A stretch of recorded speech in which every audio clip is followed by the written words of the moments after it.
Manish is Chairman and Managing Director of EnKing International, which is EKI Energy Limited, EKI Energy Services Ltd. He has completed bachelor's degree in Electrical Engineering and M.Tech in Energy and Environment Management. He became certified energy auditor and started his career with energy audit firm SGS. Then in 2008, he started carbon credit consultancy firm in the name of EnKing International, with his hometown Indore. Under his leadership, EnKing has done tremendous job. And over last year, when this got listed in April 2021, it was listed at 102 rupees, and currently prices are hovering between 10,500 and 10,500 to say 12,000. So almost 10,000% kind of return.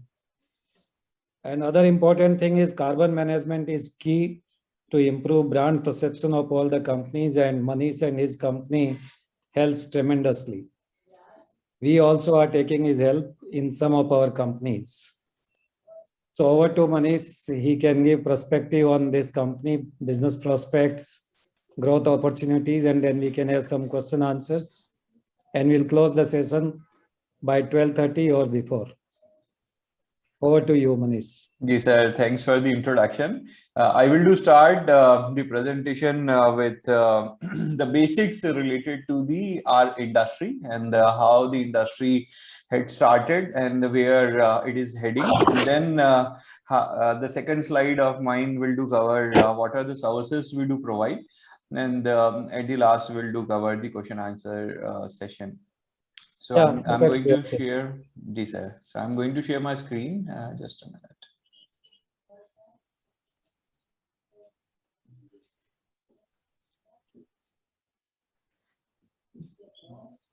Yes. So our brand name is EnKing International, and the company name is EKI Energy Services Ltd. We are listed at BSE, and only we are into the carbon credit domain, advisory services domain, and we are the only company in all stock indexes across the world which has got listed in this particular domain.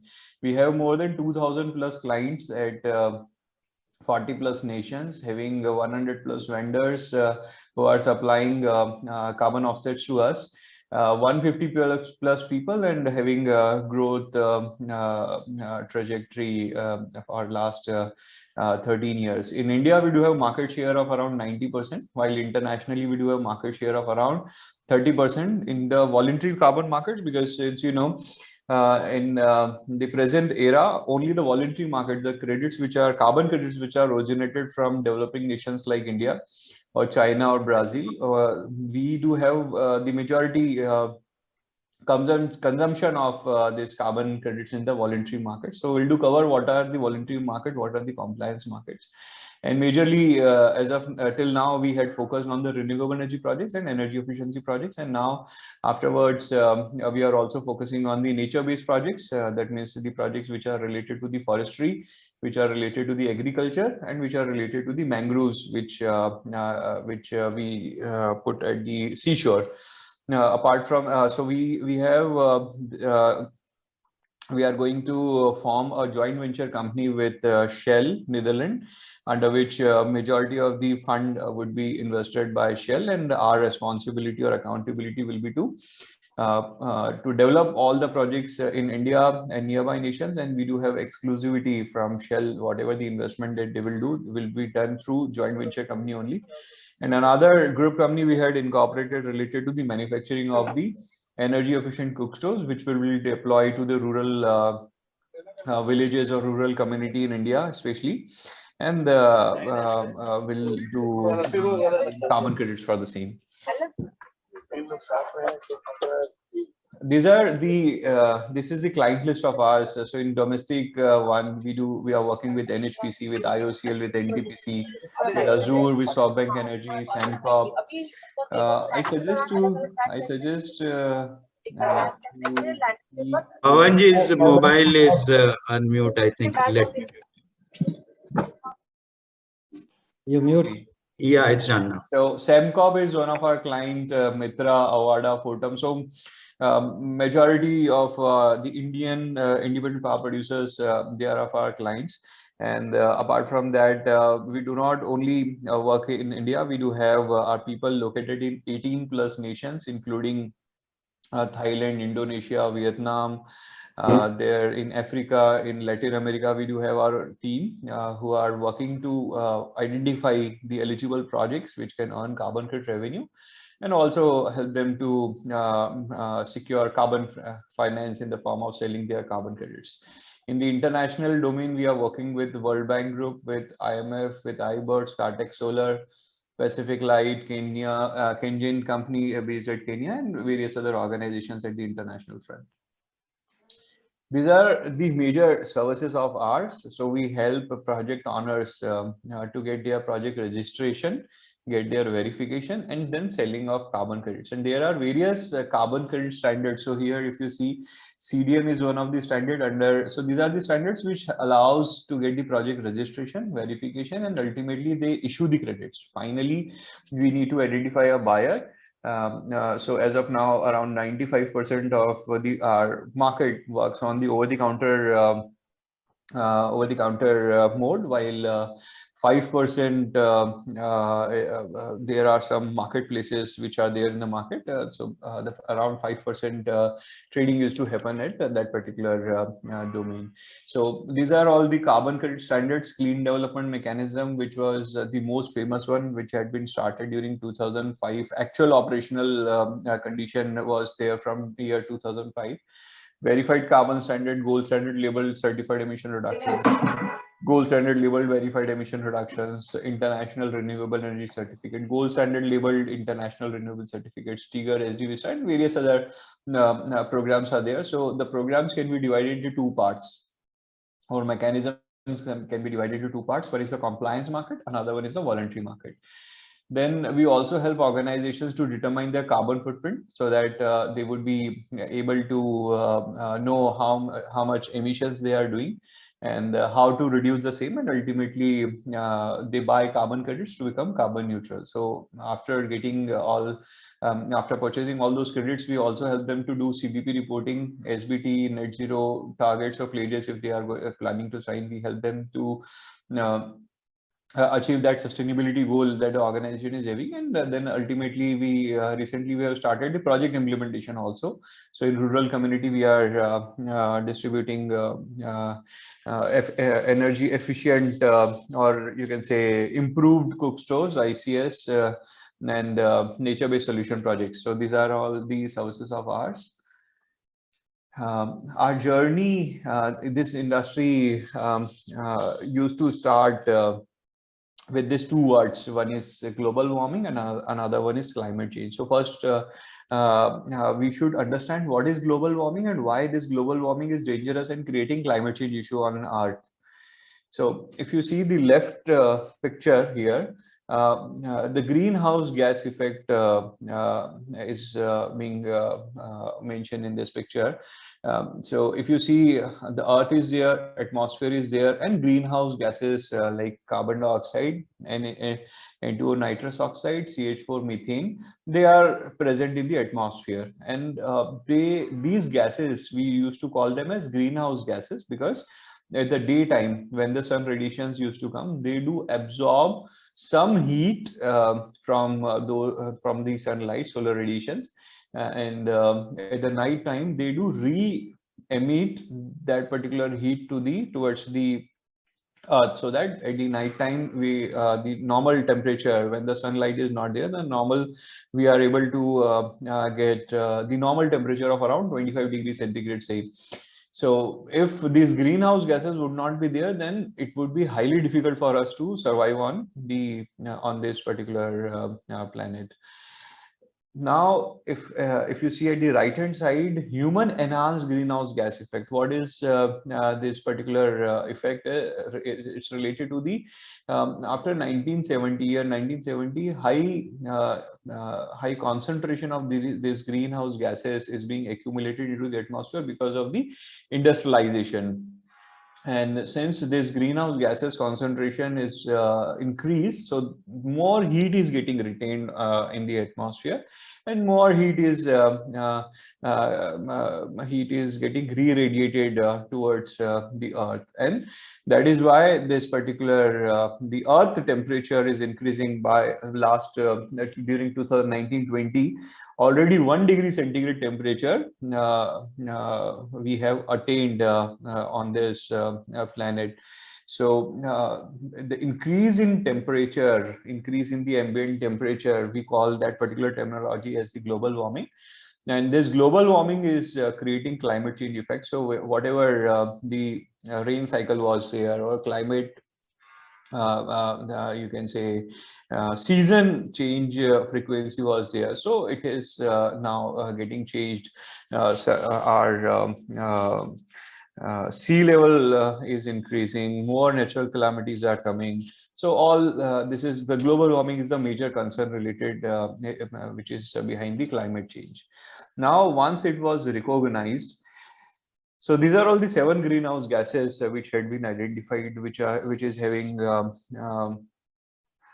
these gases are having the high potential to retain the heat. So one is the carbon dioxide, another one is methane. So around 95% projects they used to come from carbon dioxide or methane based projects. That means if any business activity if you are doing which is helping to reduce or helping to avoid or absorb these 7 greenhouse gases, then we are eligible to earn carbon credit revenues, or 1 ton CO2 equivalent emission reduction from the atmosphere is equivalent to 1 carbon credit. For example, if you are reducing 1 ton methane, then it's equivalent to 24 tons of CO2. So that means, so if you do reduce 1 ton methane, then we'll be eligible to earn 24 carbon credits. And similar other gases, they do have different global warming potential. And on the basis of that, we can claim carbon credits and then can sell the same in the international carbon market. So the whole journey had been started during 1997 of our industry, when United Nations Framework Convention on Climate Change had been constituted. After that, Kyoto Protocol. So during 1993, UNFCCC had been formed. Kyoto Protocol was at the Kyoto, Japan. It was that particular meeting was held during 1997, and actually this Kyoto Protocol came into the force during February 2005. So that is the start of our carbon market. So our industry is around 16 years old now. Under the Kyoto Protocol, all the developed nations had been considered that they are responsible for the global warming and they should reduce the emissions. And if they are not able to do by their own because they are highly efficient, their equipments, their machinery, their infrastructure is highly efficient. So if they are not able to reduce the emissions, then they can buy the carbon credits which are originated from developing nations like India, and they can fulfill their targets. So this is how our carbon industry was established during year 2005. Under Kyoto Protocol Commitment Period 1, which had been started from year 2008 to 2012, 37 industrialized nations, including European Union, they were having binding target to reduce emissions below 5% of 1990 levels. So for example, if the benchmark year set up by Japan, say if it's year 2005, then from year 2005 to 1990 they should reduce the emissions, and then also they have another obligation to reduce 5% below of 1990 levels. So that is a huge target that all those industrialized nations were having during 2008 to 12. After that, our industry can be distributed into 3 parts. One was from year 2005 to 12, then 12 to 20, 13 to 20, and then 2021 onwards.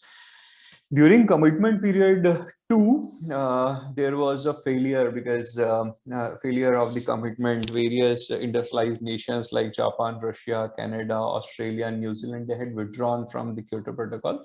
And so the European Union was the only buyer of the carbon credits originated from the developing nations. And they had also created a barrier related to the type of the based on the registration date of the project. So any project which were registered before 31st December 2012, they were only being eligible to sell the credits, and the monitoring period should be after 1 January 2013. After that, they had also created a barrier that the new installations, new factories or new obligated entities here at European Union would only be able to buy the credits if their date of commissioning is after 1 January 2013. So this is how the whole demand related to the carbon market has reduced. So before 2012, the rates were at peaks of around $30, $25 to $30.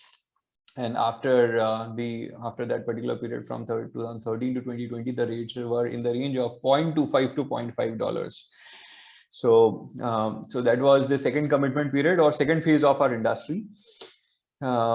This is the present situation that I was talking about, that 1 degree centigrade already is the temperature rise that we had encountered during year 2019-20 as compared to the pre-industrial average temperature. Now, the Paris Agreement had been accepted by all the nations, including India, USA, or other developing and all developed nations, under which it had been committed that this temperature rise should not be more than 1.5 degrees centigrade, and the upper limit should be 2 degrees centigrade. To meet this target, all the nations had submitted their national determined contribution pledges, that how are they going to reduce these emissions. So if in case they will not fulfill, or if they will not do any activity, then 3.3 degrees centigrade is the temperature rise, which is that is very sure that it will it is going to happen by or before end of the century. And whatever the pledges that we have submitted, including India, US, or all developed nations, only 0.3 degree centigrade temperature drop down we would be able to achieve. Now, once all the pledges that we have declared through national determined contribution NDC documents, so only 3 degrees centigrade is the temperature rise, which is very sure that it is going to happen by the end of this, or before the end of the century. So we do have huge target, whatever the trajectory of 3 degrees centigrade is there, we have to reduce it, we have to cap it to 1.5 degrees centigrade. So that is a target we do have under the Paris Agreement. And the Paris Agreement had been signed by all the nations during December 2015, and it came into the force during 2016.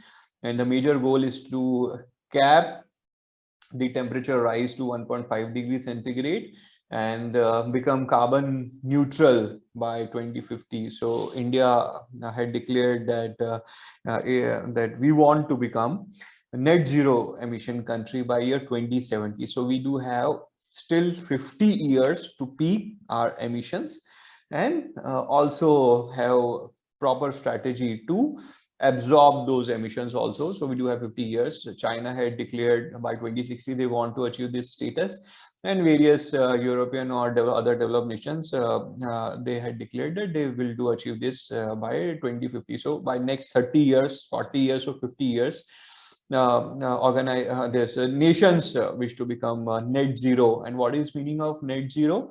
Net zero means whatever the emission that we are doing or bringing into the atmosphere, we have to absorb all those emissions so that we will do achieve net zero position.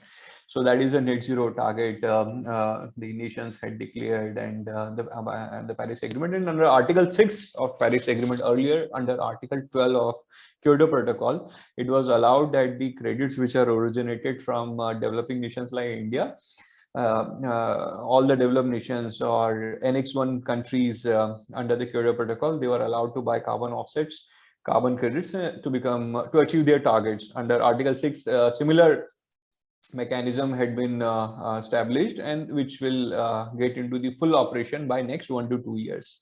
So now each nation, like Indian government, is also planning to have its stakeholder. Indian government is also planning to have its voluntary emission trading scheme here in India, and it has been planned that REC mechanism or RPO target or energy efficiency target under PAT mechanism all would be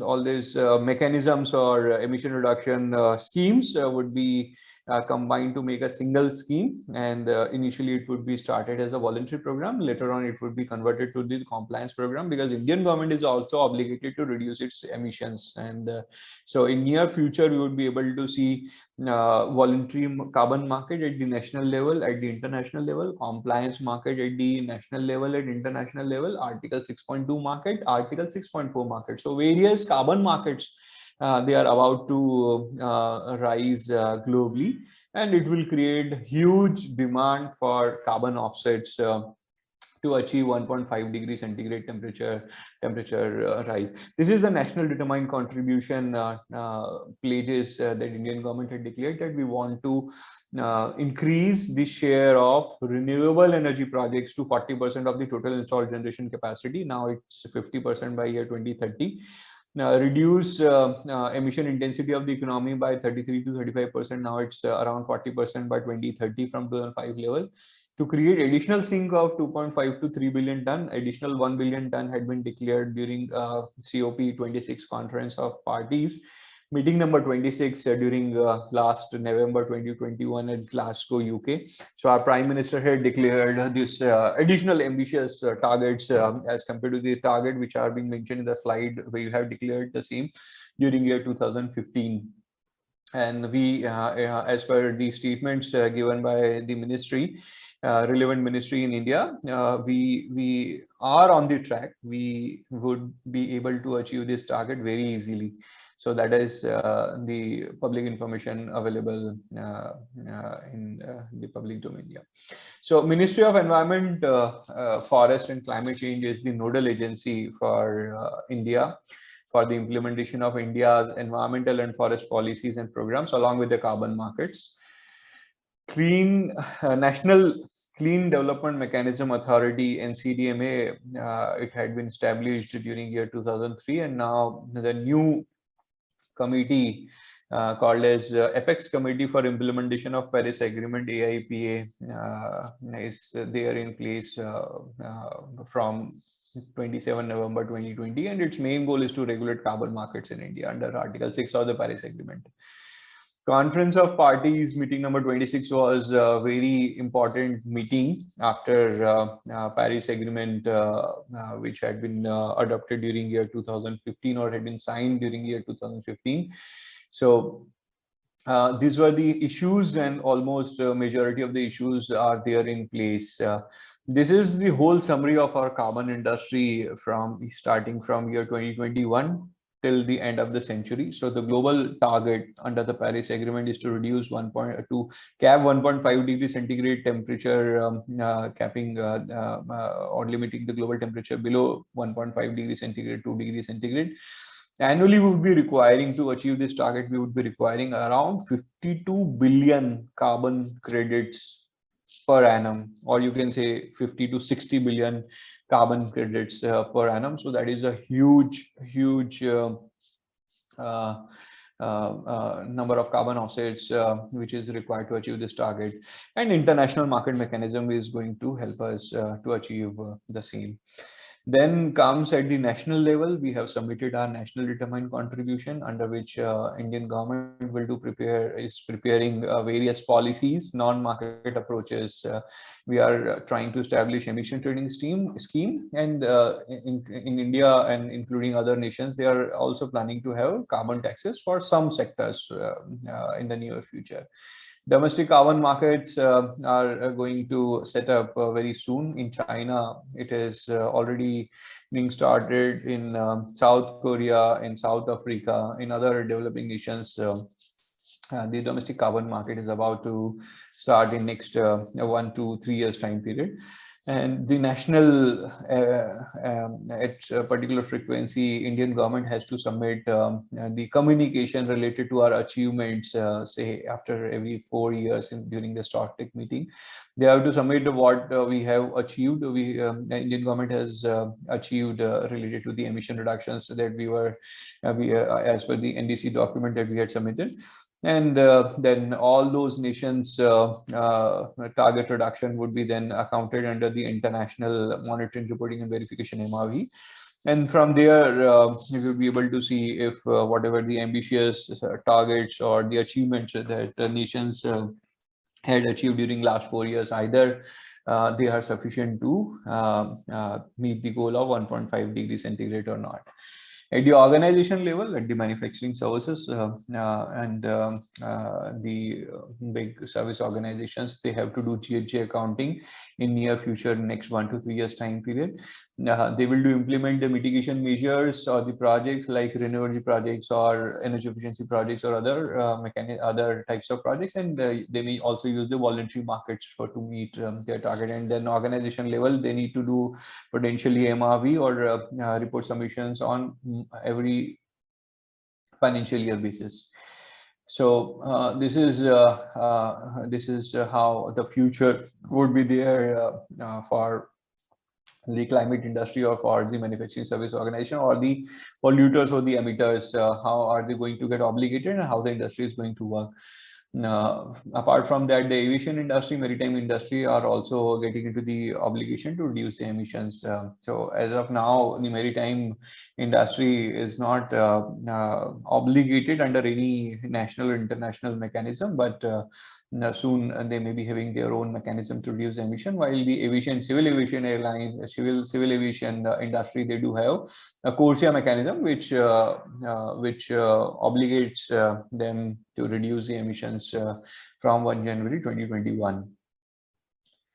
So the next slide of we can also that means these are the 3 more slides which mentions the stakeholders which are there in our carbon industry, climate change industry. So one is the equipment manufacturer, EPC contractor, who are the technology suppliers like Suzlon, Gamesa, and other companies. Seller of carbon credits are there, like Acme, Renew Power. Project developers are there, like us. We help them.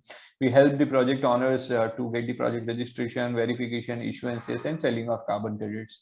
We do have third-party inspection companies like TUVSUD, RENA, A+, who do audits of the projects that we do bring, which are eligible to earn carbon credit revenue. Then DNAs are there, National Determined Contribution in India. It's DNA means Designated National Authority.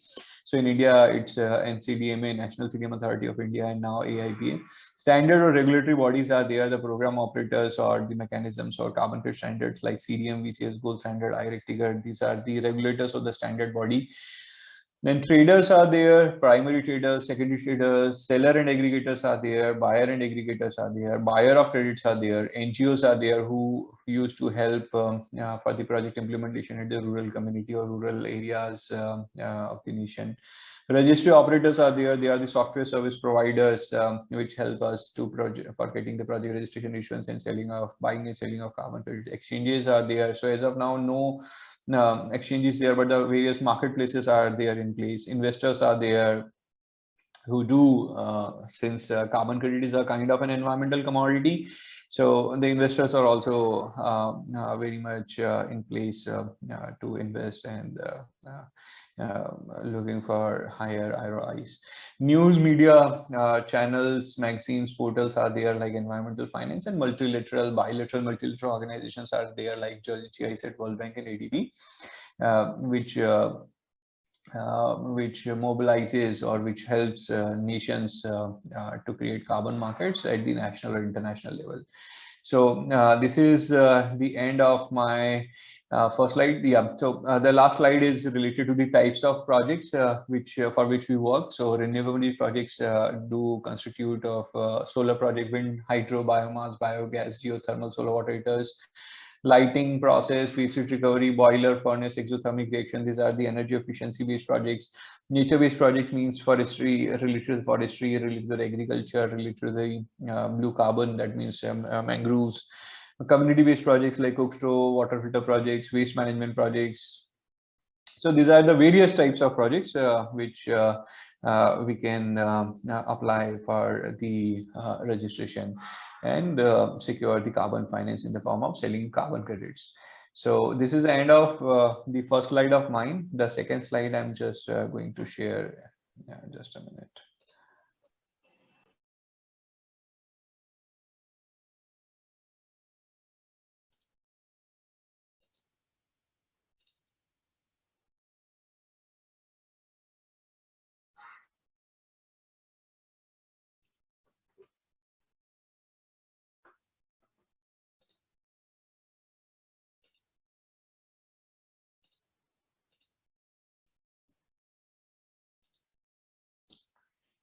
Yes, so I'll just start with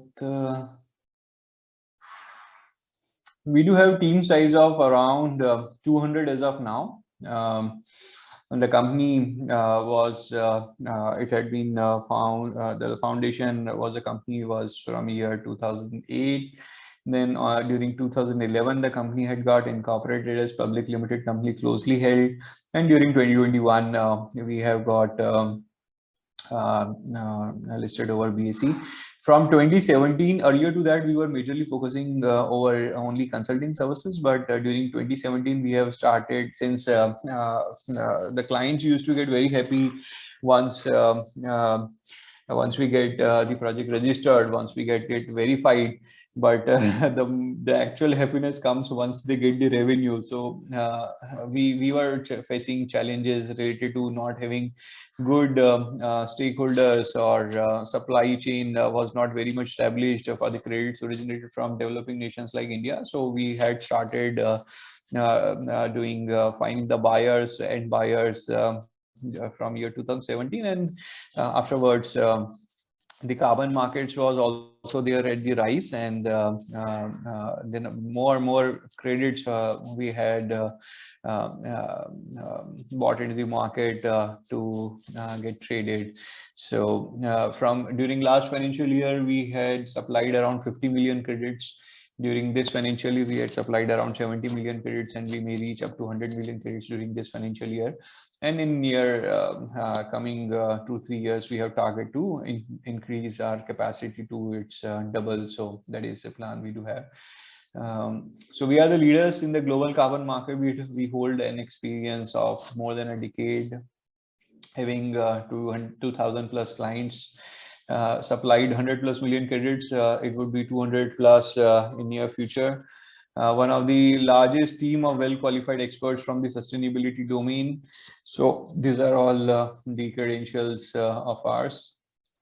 Carbon offset standards. These are all the standards under which we can we used to get the project validation, project registration, project verification, and selling of carbon credits.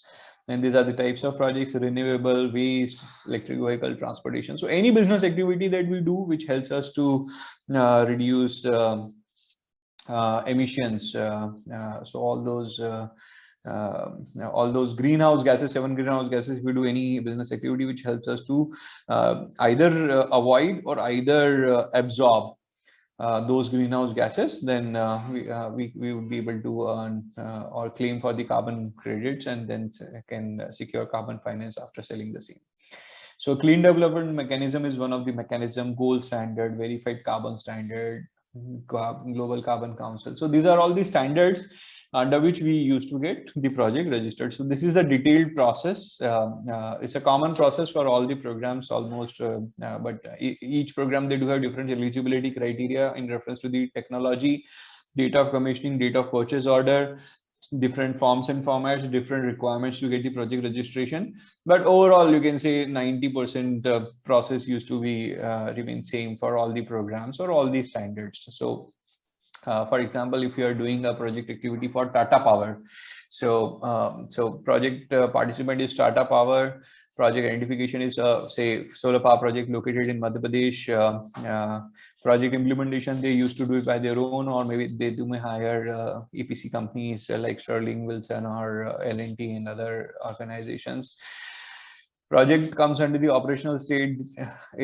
Then it starts generating electrical energy, which is equivalent to the number of carbon credits. So each project calculation criteria or calculation method is used to be different based on case-to-case basis.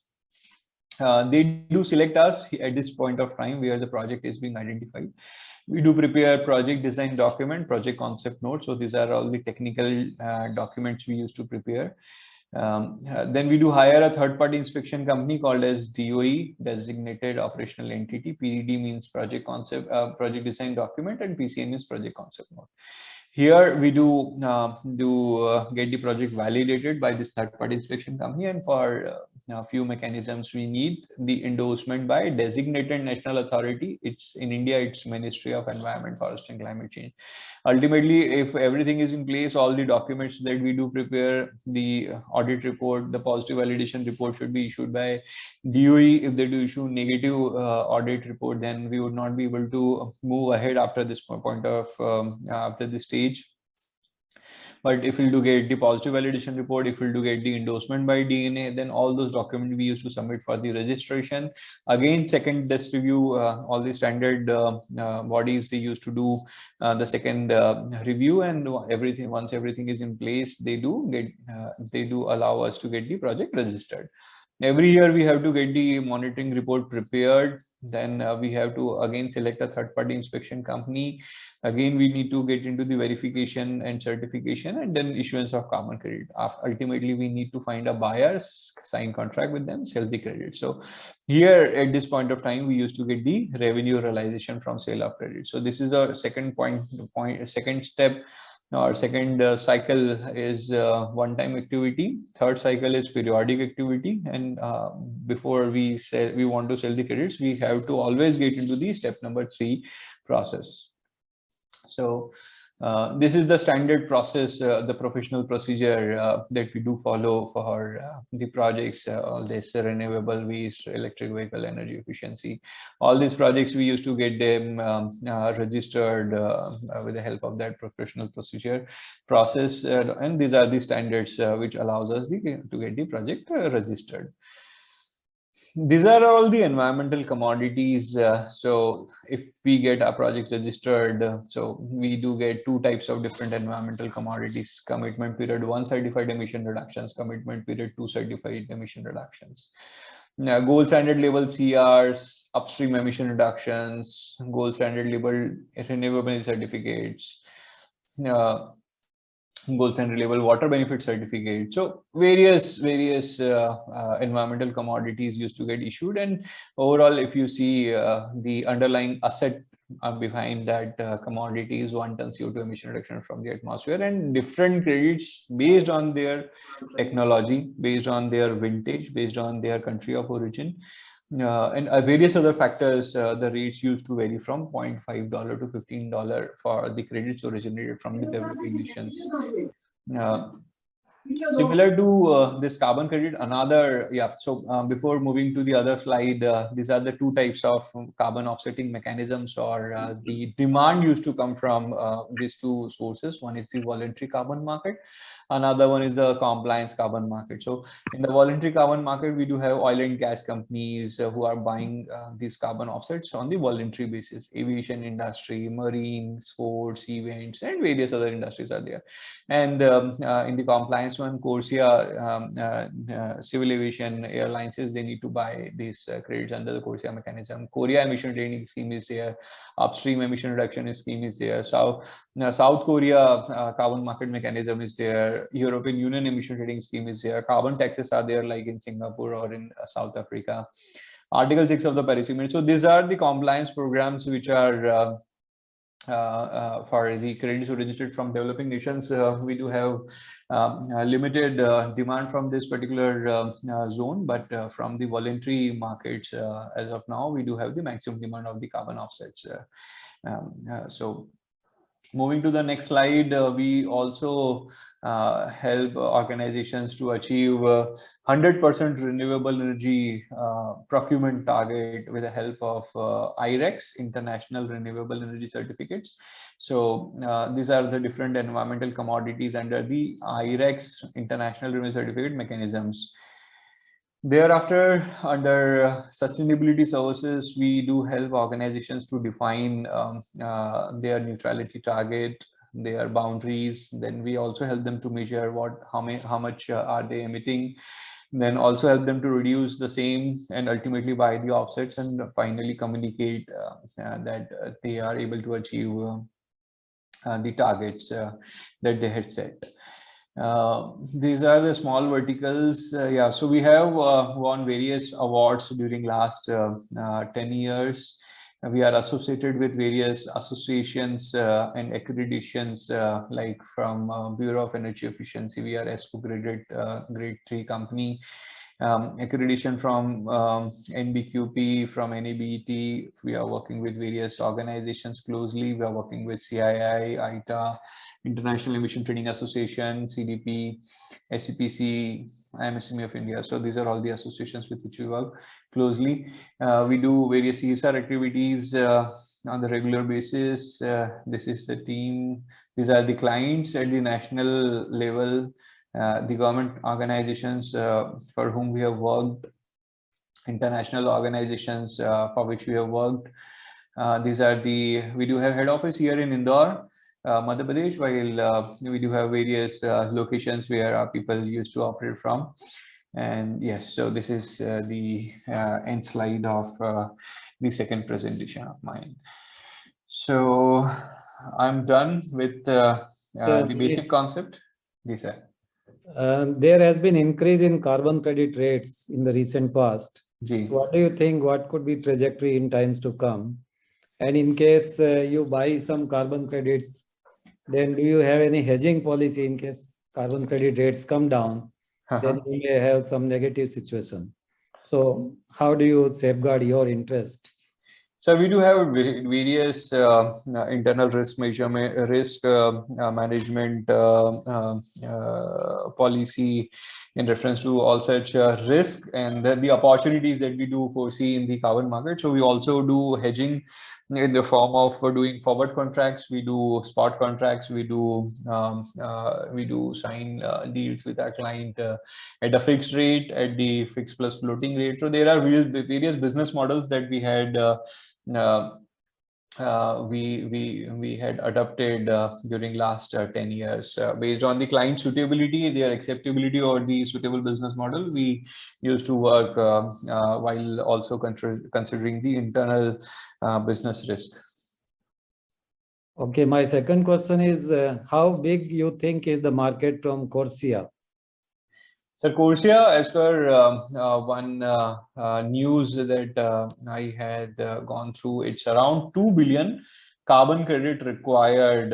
Carbon credits are required on per annum basis to achieve the civil aviation industry, civil aviation industry targets under the Corsia. Indian government is also, like Indian airlines which are flying internationally, not at the domestic level, are also obligated to reduce the emissions. But since Corsia had not been signed by Indian government, so we are not obligated as of now. But from year 2027, all the nations who had either signed or not signed, they would be fully obligated. So this is the scenario related to Corsia. Okay. And what are your views on compliance market? It's not that big today as compared to voluntary market.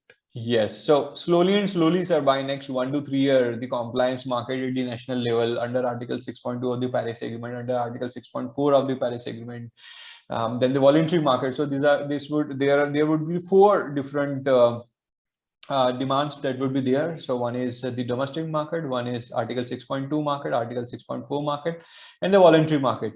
So apart from that, the Corsia is creating demand for the carbon offsets. Further, maritime industry will do create demand in near future by next 1 to 3 years time, since they are not at all obligated by any nation to reduce the emission, which is the most efficient, most famous mode of transportation across the globe. So those emissions will also create a high demand. Still, the cryptocurrency is now the new demand makers. They are there in the industry. They are buying carbon credits as considering as the underlying asset for few of the cryptocurrencies, and few cryptocurrencies they want to become carbon neutral by buying carbon offsets. So these are all the various sources which would create very high demand in next 2 to 5 years time. Thank you, Manish. Yeah, Kishore bhai.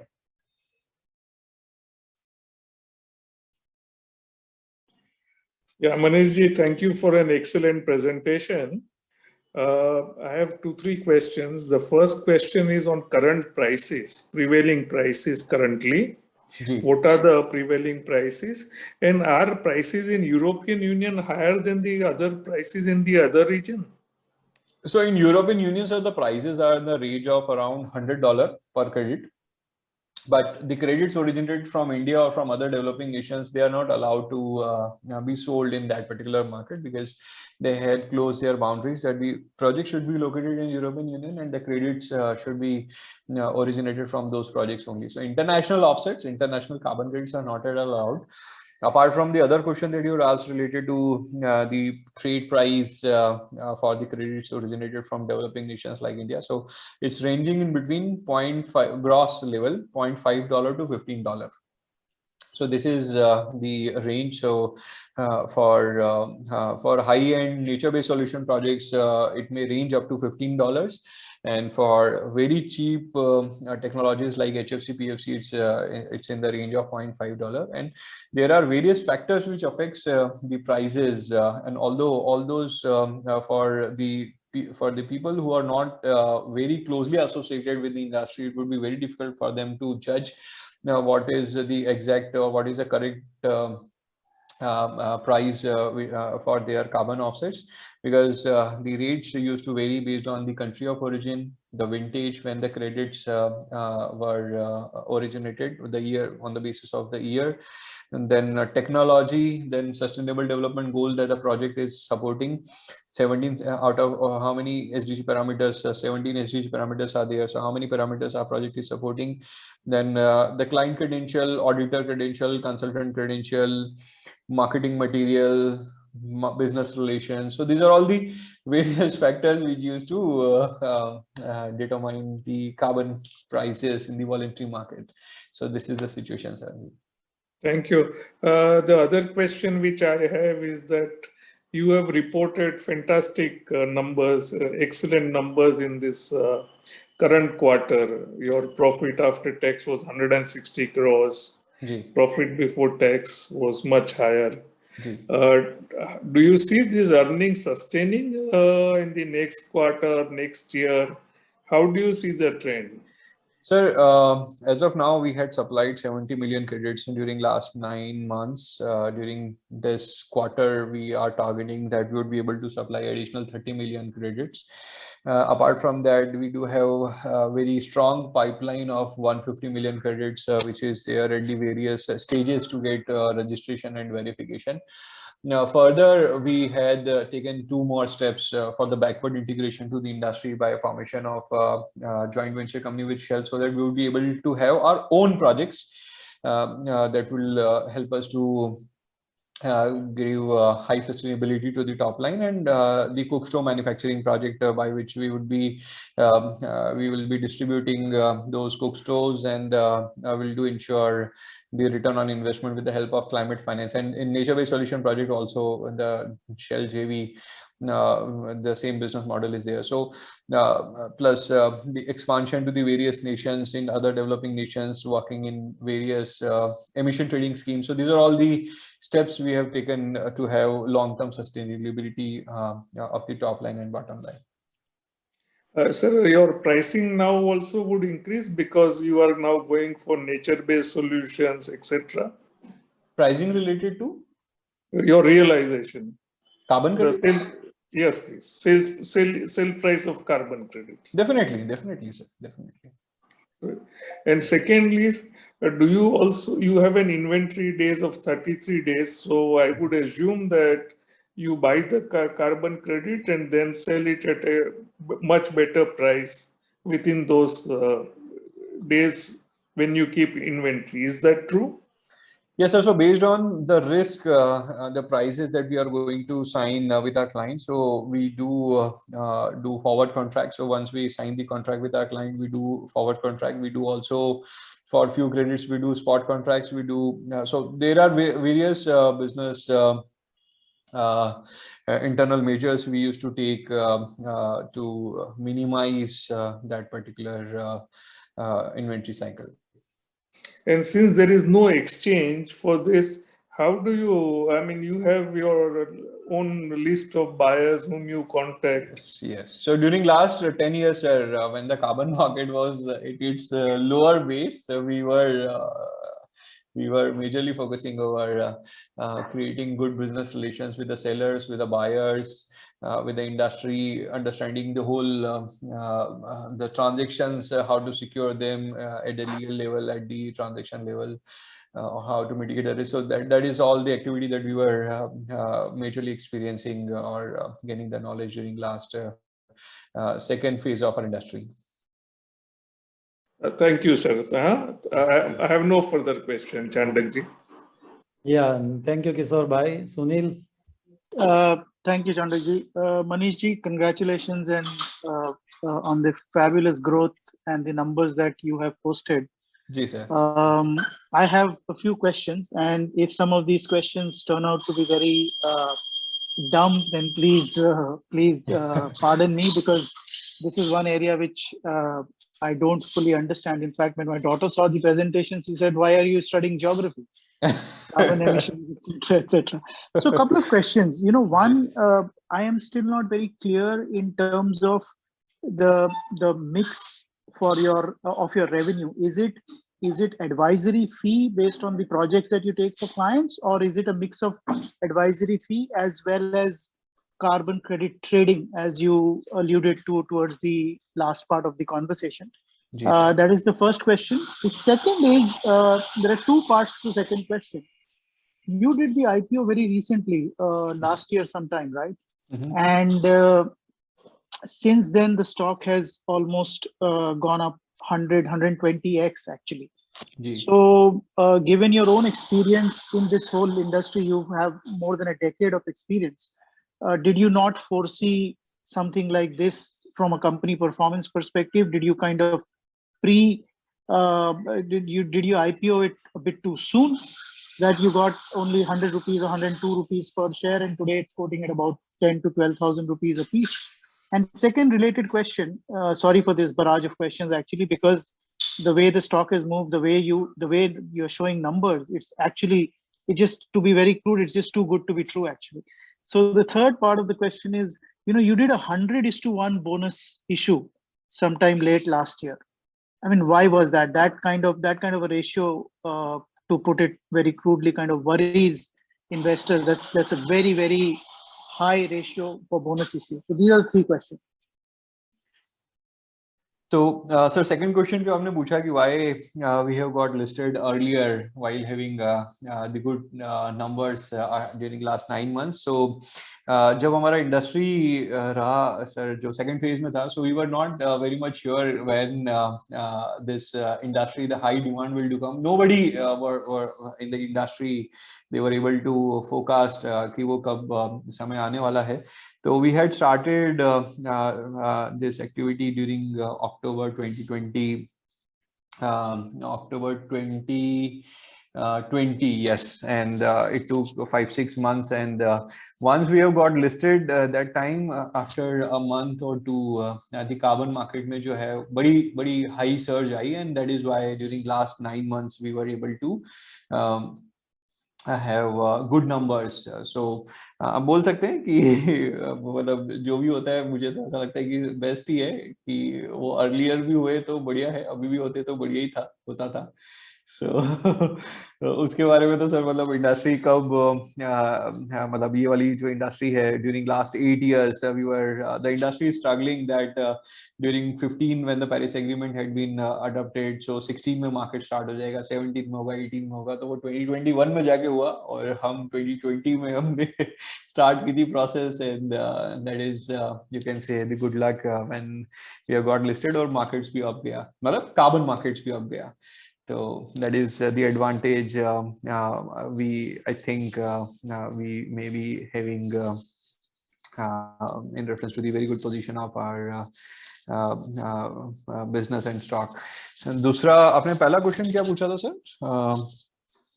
Sir, in terms of split between for your revenue or for your profitability, the split between management fee versus carbon credit trading as such. Yes, I so assume you do a mix of both. We do, mix of both. So we do take the projects, majority of the projects we do take in the comprehensive service model under which we do take the project. We do invest for doing all the activities related to paying to the auditor, paying travel expenses, paying registration fee, paying issuance fee, our own working capital, paying some minor advances to our clients. For example, if it's a small project and if the client is not very much interested, to motivate them, we do all these activities also. So these are all the sources where we need a fund to get deployed for executing the project. So it's a mix of both the consulting and selling of carbon credits, a mix of both. We do not do accounting separately for these two activities,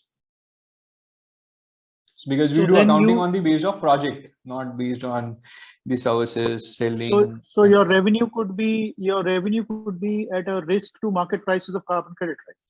In terms of the trading income out of it. Yes, so obviously it would be, but while having proper internal risk measures, we do mitigate all those potential risks that we may foresee. Sure, sir. So the 100:1 bonus issue, any views, any comments on that? For that, I need to the proper answer my CFO would be able to give. So during next call, definitely I will. Sure. One final question before we move on to the rest of the members of the group. Again, very commendable numbers. I mean, what is the risk to your business if the business is so lucrative? Do you have good competition here in terms of other players who are like kind of looking over your looking behind you and you looking over your shoulder to see somebody's catching up? What keeps you up at night that these dream numbers could kind of plateau or could dip? What is the risk and what is the competitive landscape? So in India, since during the start of the presentation, I mentioned we do have a majority market share of around 90%. And during last 7-8 years, we do not had any competition in the market. And now, as of now, also we do not have any sizable competitor in the market. So obviously, once the industry will move up, we would be facing the competition also, which may do come from the national or international level. But the different strategies in reference to increasing the volume we do have would do mitigate all those potential risks. Thank you very much. Very useful. And congratulations once again, Manish ji. Thank you, sir. Thank you, Sunil. Thank you, Sunil. Pawan Loya. Good morning, Manish ji. Good morning, sir. I will not spend time congratulating you, but absolutely unbelievable numbers.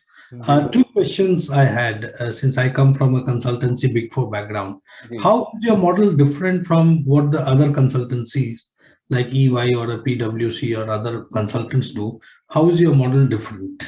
Sir, वो लोग जो हैं, they do give advisory services. They do take fee. We do not take any fee. We do take all risk and also do enjoy all good opportunities in reference to selling of the carbon credits. Will do while do sharing the similar benefits with the project owners.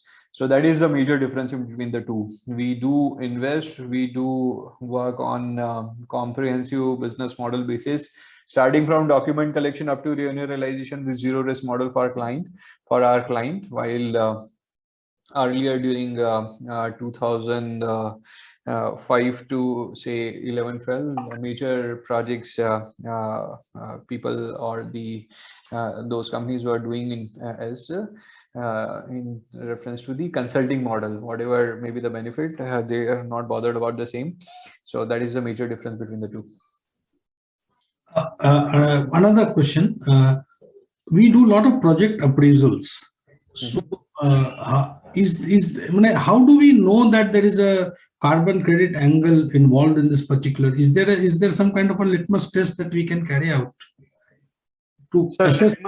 Litmus test as of now for any project, if they want to get themselves registered, so the major criteria is the project should be commissioned after 1 January 2016 for new registrations if any project is looking for the same. So the major benchmark deadline you can say is the date of commissioning should be after 1 January 16, and based on internal rate of return of the project or different monitoring parameters which are required to monitor the project. So then we need to do the preliminary assessment for the same, but the first qualification criteria is the project should be commissioned after 1 January 16. Our projects are all prospective, so they are still in pipeline, greenfield, brownfield. So definitely, sir, then definitely there would not be any problem since we are in year 2022. We would be able, it is after 1 January 16, so definitely we would be able to secure the registration and carbon revenue for all those potential projects. You can assess whether there is a carbon credit possibility. How is there a way to assess? So any projects are, if any business activity, for example, if it's a wind power project, solar, hydro, biomass, biogas, energy efficiency, metro-based projects, green building projects, forestry related projects. So any project which helps us to either avoid or either absorb 7 greenhouse gases. So like carbon dioxide, methane, HFC, PFC, SF6, N2O, and NF3. So these are all the 7 greenhouse gases. If you do any business activity which helps us to reduce, not reduce, but avoid and absorb or absorb. So the example of avoidance based projects are the solar power project, for example. So since we are generating, say 100 megawatt power project is here and we are generating, say X number of electrical units. So those X number of electrical units used to get generated without doing any emission. Instead of installing this particular project, if we have not installed the same, then the majority of the power in India used to come from the fossil fuel based power plant.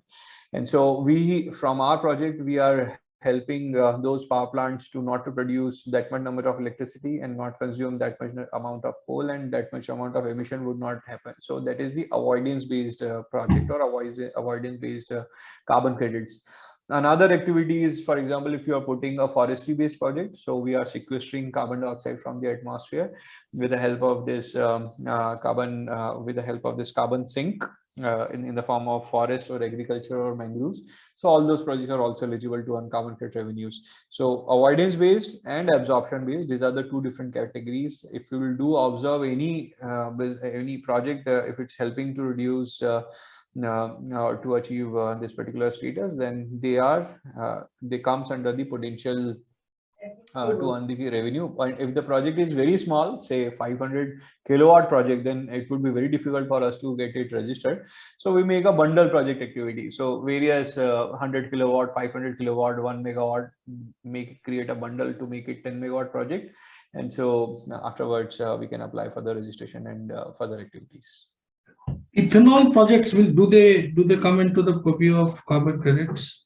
As of now, we do not have any methodology. So United Nations Framework Convention on Climate Change, for climate change. So they used to approve a methodology under which we can get the project registration. For ethanol based projects, as of now, we do not have any methodology. For green hydrogen, so if the methodology is not there, then nothing to worry. We need to apply for proper mechanism, the method by which we would be able to calculate how many number of carbon credits would be generated, and once they approve those carbon credit standards, they do approve, we would be able to apply for the registration, verification, and issuance of credits. Manish, I could go on with questions, but in interest of the larger audience, I will take a hold. Maybe we can engage somewhere else, to understand. Surely, sir. Yeah, I'll take off. Thank you, Pawanji. Paras. Yeah, great presentation. And now the question is, this is with regard to, you said that whatever carbon credits, you take the risk on your book and you do a lot of trading.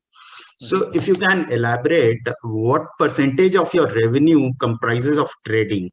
First, and second is with regard to when you say, like for example, 70 million carbon credits, what you have traded up till now for 9 months. And if I do the maths, then probably 190 rupees per carbon credit, almost $2 is what you have saved.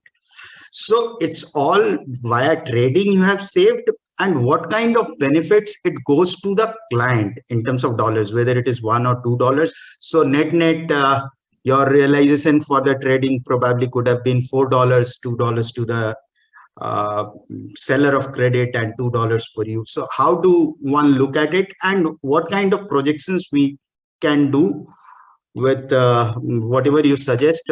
That 3 crore now carbon credit probably you are going to do for this quarter. So how do we pencil in the revenue projection? Yeah.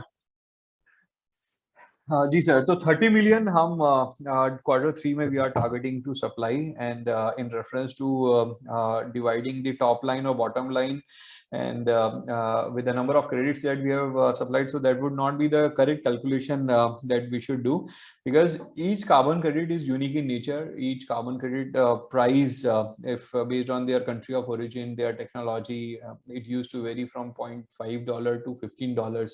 So it would not be like for say forestry based project जो होते हैं, they are the highest quality projects which are traded the highest prices. So वो $2 $3 में बिकेगा वैसा होने नहीं वाला है.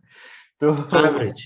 हाँ, एवरेज प्राइस है, लेकिन वो average price calculation I think it's not the correct methodology to determine the average price of those carbon credits, because there is a huge range. For example, if you are selling $0.5 का है and वो majority volume उसी का है, तो बाकी जो credits हैं जो high volume में मतलब low volume में बिक रहे हैं but high rate है, तो वो average price वैसा calculate करना तो सही method नहीं है. और second question आपने क्या पूछा था sir? So how does as an analyst one look for what kind of projections one can do with 30 million now further credits you are going to sell? जैसे प्राइसेस जो हैं कार्बन मार्केट्स में देखें 9 months में, उसके पहले हम देखें तो $0.25 से $0.5 था, तो प्राइसेस इंप्रूव हो रहे हैं. तो प्राइसेस इंप्रूव हो रहे हैं तो वॉल्यूम के साथ साथ हमारा प्राइस भी इंप्रूव होता है, तो हमारा टॉप लाइन भी इंप्रूव होता है. तो वो डिपेंड करता है ग्लोबल इकोनॉमिक्स और ग्लोबल कार्बन मार्केट प्राइसेस पे कि whenever we'll do booking of whenever we'll do sell the credits in next 2 months time during this January, February and March, 3 months time, तो उस टाइम क्या rate होता है और जो वॉल्यूम हम सेल करेंगे multiplied by that particular rate will be able to determine the exact top line in this particular quarter. So, yeah. Okay, and now the question is, when we talk about 1 ton of carbon credit emission you have saved, so how does that calculation happens? What are the methodologies for that? So different projects, they do have different calculation methods. So for example, if it's a solar grid connected solar power project or wind power project, so whatever the number of megawatt hours if we are generating, then we need to multiply it with a grid emission factor. In India, grid emission factor as of now it's around 0.94. So 0.94 tons of CO2 per megawatt hour. So whatever the electrical units we are going to generate through wind or solar power project, we need to multiply the same with 0.94, then we would be able to calculate the number of carbon credits. While if it's an energy efficiency projects, if it's a VFD, variable frequency type project, if it's a thermal based like boiler or furnace based project, so different projects, they do have different calculation methods or criterias. So there is not a single benchmark that we would be able to suggest कि ऐसा हुआ तो ऐसा है. Based on different monitoring parameters, जो different calculation parameters हैं, we used to determine the exact number of carbon offsets.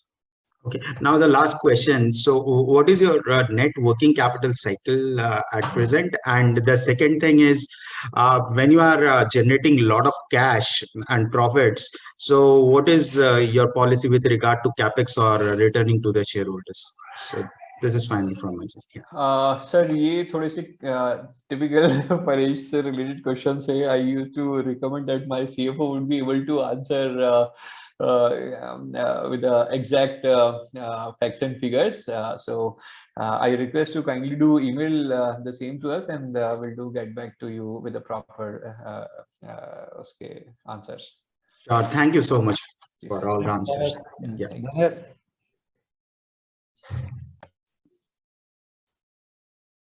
Yeah, Danesh, are you there or not there? Yes, sir, I'm there, sir. Yeah, please go ahead. Hello. Hi, Mr. Dabkara, and thanks for Mr. Dabkara, I actually had 2 or 3 questions. The first one is that, so I have attended all your, result con calls, studied your results. One question is that today, how do we look at volumes? Like you mentioned that today we do about 100 million for the year. But going forth, I mean, how are we trying to lock in more volumes for us? That's question number 1, because you mentioned that in certain markets, we're already 90% market share. So from now on, how is it that we're looking to grow our volumes, sir?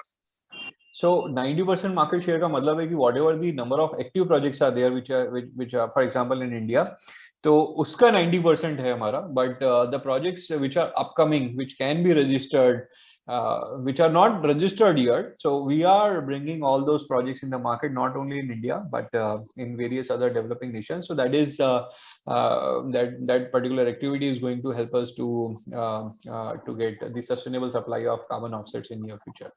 Got it. And how, in your estimate, what is the kind of volume that can generate, let's say, over the next 2 years? The total. I'm not saying that how much we'll get out of it, but the total pipeline today, if I were to just ask you. Total pipeline, sir, जैसे नए projects India में solar power projects आएंगे, wind power projects, hydro power projects. So based on or energy efficiency based projects or community based projects or forestry based projects. So based on that particular industry growth, our growth will also remain dependent for the same. So we are anticipating that जो अभी 52 billion tons या 50 to 60 billion tons का हमारा industry का requirement है to achieve Paris Agreement target.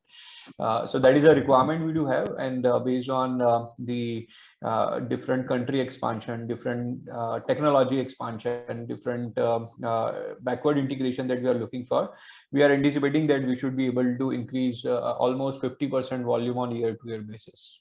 Got it. And sir, in terms of our mix today, out of the 70 million that we have done, just to understand how much would be, let's say, nature-based and how much would be the HFC, PFC-based, sir? So majority of project across developing nations, they used to, the majority shares comes from renewable energy and energy efficiency. If you see Asian market or African market, various nature-based solution projects or other technology project contribution, it is very, very low.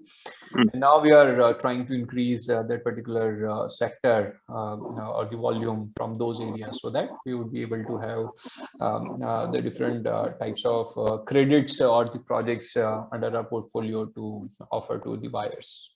Got it, sir. And sir, the Shell JV that we have done, is it for nature-based? And when do you think that will start off, sir, in terms of?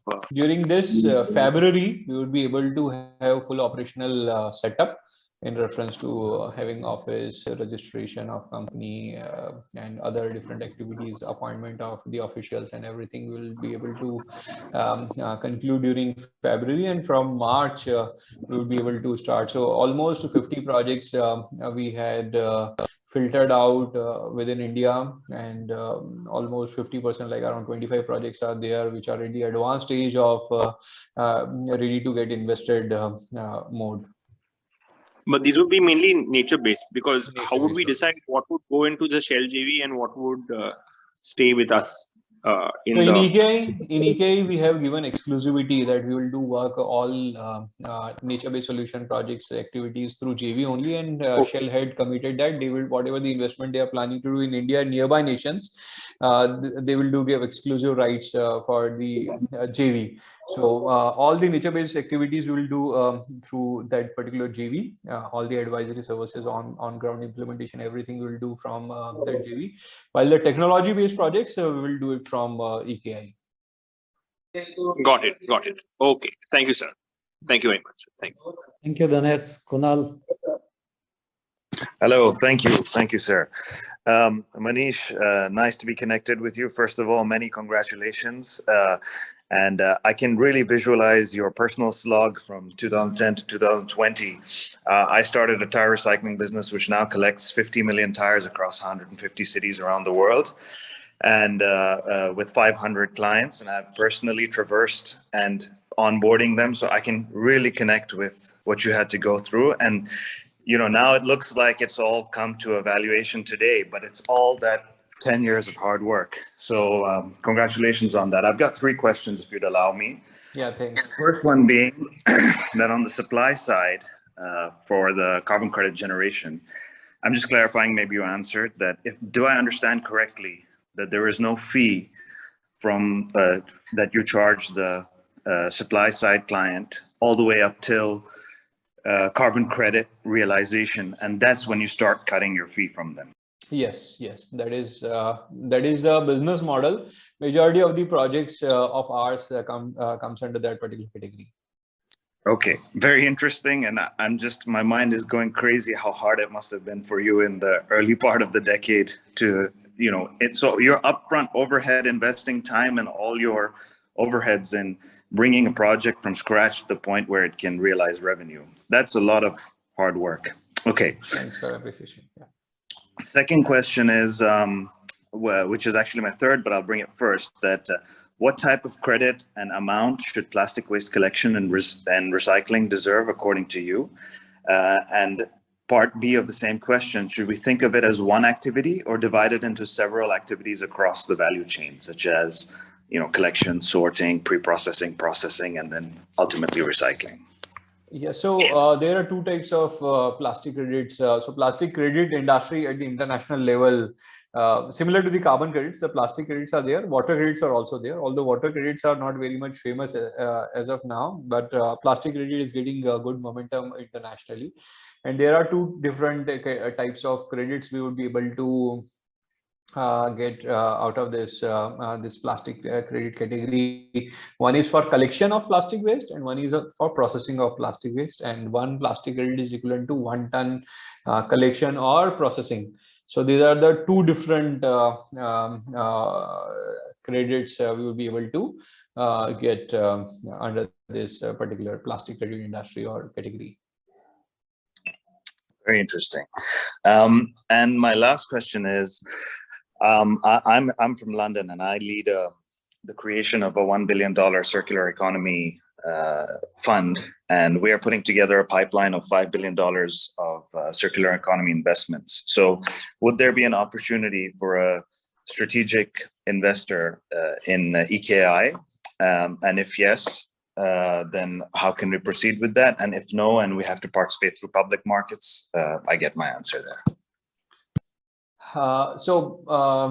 Internally, we have decided if we get a good proposition, good opportunity, then we would be very much interested for the same, although we are not looking very aggressively as of now because of having sufficient internal funds. But if we do get good opportunity, we would be very welcome to work with the same. So I request to please connect either me or my CFO for further communication. Thank you very much, Manish. And I'm sorry, my phone just tapped out when you were answering the plastic credit. If you don't mind repeating, or if I could just have access to the recording, I'll hear it again there. Thank you very much. So I was telling related to plastic credit is there are 2 types of credits. 1 ton. So one plastic credit is 1 ton either collection of plastic waste or 1 ton processing of plastic waste. So these are the 2 different categories under which we can claim plastic credits. And I was telling, like, it's a new type of commodity, and similar to like earlier, water credits were also one of the commodity, innovative commodity that came into the picture during 2014-15, but वो famous नहीं हो पाया, but हमारा plastic credit is getting good momentum, although the very less number of projects are there which had applied for the registration verification as of now, because it's a new category. But I think slowly high momentum will do come at the international level. Well, very interesting, Manish. Our family's business does 500,000 tons of plastic waste collection. Okay. So, and further than recycling. So that would be very interesting. We're working with Ellen MacArthur Foundation. So if EKI has a strategic direction in the plastic side, along with the strategic investment from London, that could be an interesting direction. Thank you very much. All the best. Okay, sir. Thank you. Thank you. Thanks, Kunal. Sunil, you wanted to ask again? Yes, sir. One question. Hi, Manish. Yeah. I'm back. Just one question came to my mind. Now, there is no exchange, you said, for trading carbon credits. So how transparent and how non-opaque is the price discovery mechanism here? Like, yes, you have experience, etc. But how do you know what is the right price to sell? Or if you're selling it to the right guy who's willing to give you the highest price? How does the price get discovered?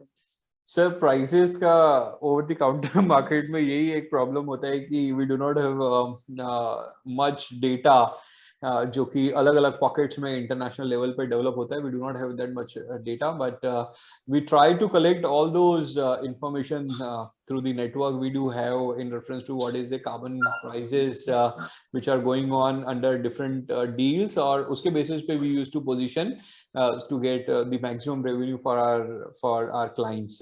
So that is the activity we do on day-to-day basis related to what is the market position going on and how we should position ourselves.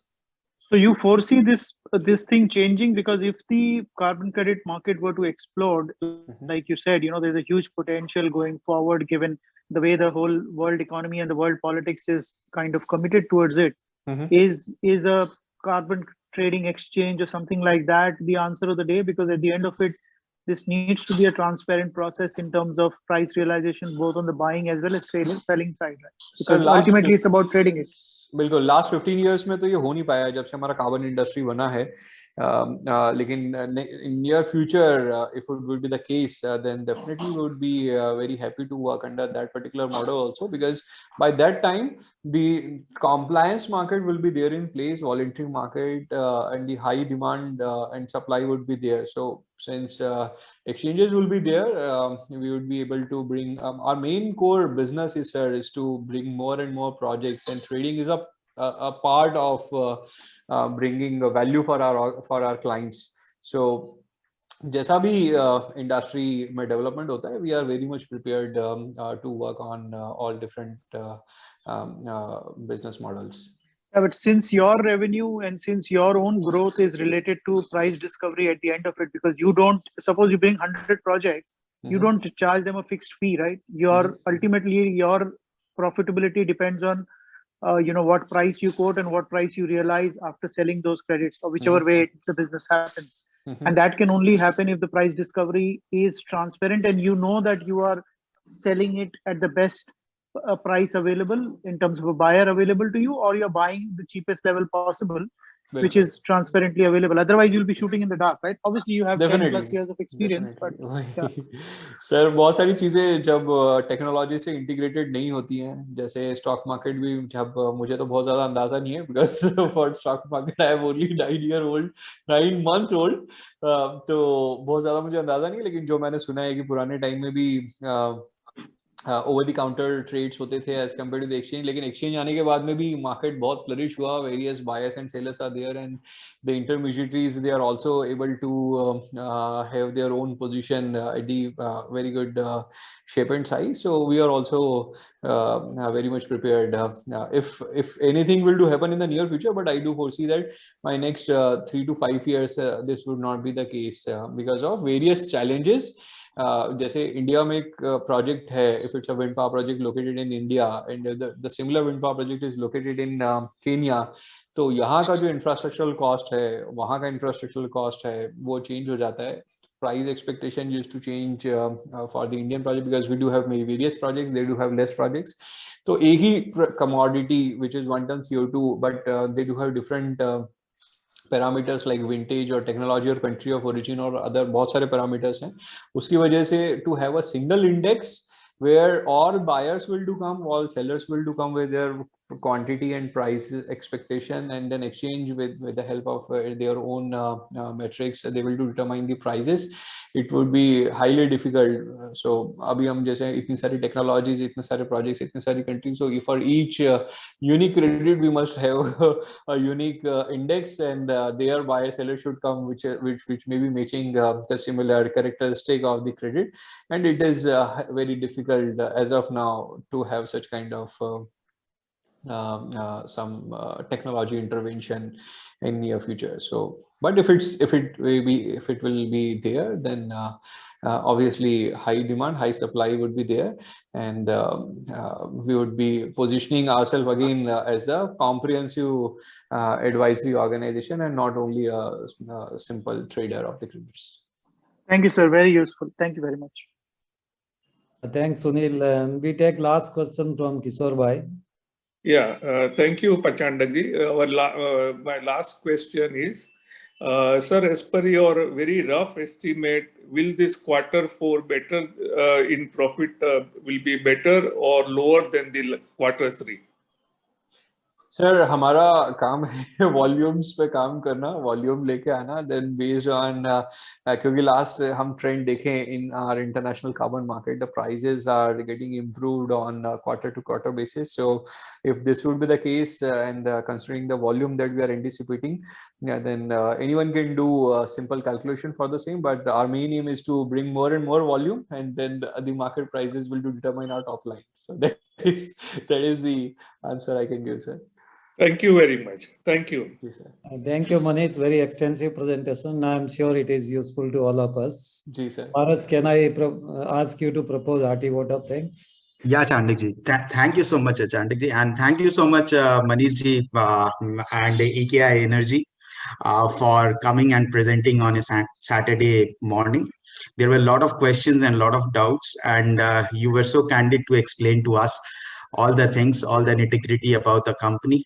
And it's really a great thing. And I hope that all who have attended the meeting or the shareholders will continue to create the kind of wealth they have in the past with EKI Energy as a shareholder.